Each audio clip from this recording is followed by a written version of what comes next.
तो आप ऐसे आम जीवन में सुबह से शाम तक बिना नहाए भी सुबह उठ करके आप दया मांगिए। दया मांग शिव गुरु 4 जन को प्रणाम करके ही दया मांगना है। शिव गुरु को, माँ पार्वती को और साहब और दीदी को, वे चारों जन को दया मांगिए। उसके बाद में दया मांग करके तब अपना काम शुरू कीजिए और उसी लगले कम से कम 11 बार नमः शिवाय कर लीजिए। आज जब आप पूजा करने जाते हैं तो माला अगर रुद्राक्ष का है तो 1 माला कर लीजिए, लेकिन माला अगर हम करते हैं तो उसमें भी हमको ये सोचना है कि माला कर रहे हैं, अब किचन में ध्यान मत रहे, तो इसीलिए नहीं करें वही अच्छा है।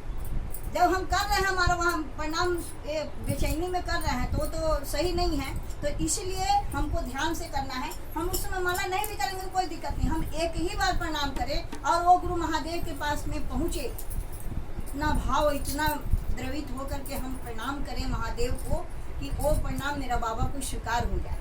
और एक ही माला हमारे लिए बहुत हमारा जीवन सुधार सकता है।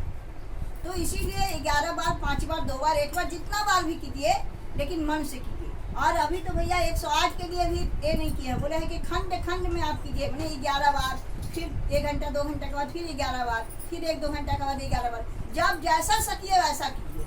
मैंने कहीं बंधन नहीं दिया गया है, न शाकाहारी है कि मांसाहारी है, आप जैसे हैं। हर कोई शिव का शिष्य बन सकता है, इसके लिए कोई डरे नहीं कि नहीं बाबा हमको बहुत सारा नियम फॉलो करना पड़ेगा। कोई नियम नहीं है, कोई फॉलो करने का जरूरत नहीं है। हाँ, जब आप दिया दिखाने जाइएगा वहाँ नियम है कि बिना नहाए नहीं जा सकते हैं, मुँह धोए नहीं, नहाए नहीं, कैसे हम दीप जलाएं। लेकिन ऐसे आम जीवन में सुबह से शाम तक, रात तक 24 घंटा आप दया मांग सकते हैं।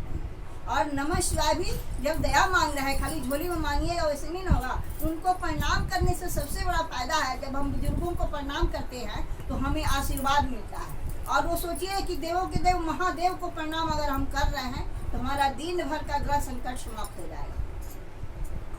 यही 3 सूत्र है, पहला दया मांगना और दूसरा चर्चा करना। जो चर्चा जो हम बोल रहे हैं वही चर्चा है, कोई विशेष पढ़ाई लिखाई नहीं करना है, ना कोई ग्रंथ पढ़ना है। चर्चा यही है कि हमने शिव को गुरु बनाया तो मेरे जीवन में क्या अनुभव हुआ, मुझे क्या अनुभूति मिली, मेरे जीवन में क्या बदलाव आया, हमारे कौन सा इच्छा था जो अधूरा था, गुरु बनाए तो अपने आप पूरा हो गया। यही चर्चा है, किसी और चर्चा नहीं है।